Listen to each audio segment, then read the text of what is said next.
You're watching a video produced from Sandridge Energy Studios at Opubco.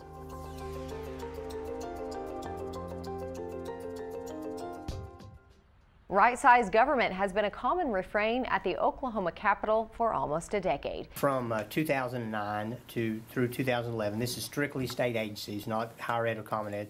We have actually lost about almost 3,100 state employees in that time frame.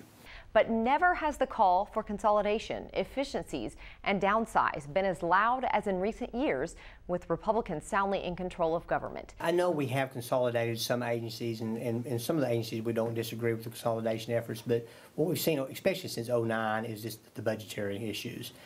We had a voluntary buyout a couple of years ago where people who were eligible to retire, they could take that voluntary buyout. But the problem we're getting into now is that institutional knowledge. When you lose those employees who are 20 and 30-year employees, you lose a lot of that institutional knowledge, which concerns us. You need to look at each specific agency and see where they're at staff-wise, and that's our concern. I mean, I think you just can't have a blanket statement in leaner, smaller government until you actually look at each of those specific agencies and see what the core functions of a state government is.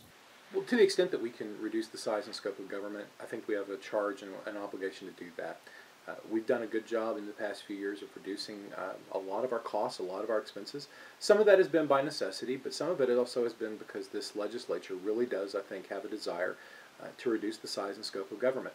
Compared to the 6 states contiguous to Oklahoma, we have a higher percent of our workforce in state government than all but New Mexico and Arkansas, a sign that while we're shrinking, proponents of small government can still claim work needs to be done.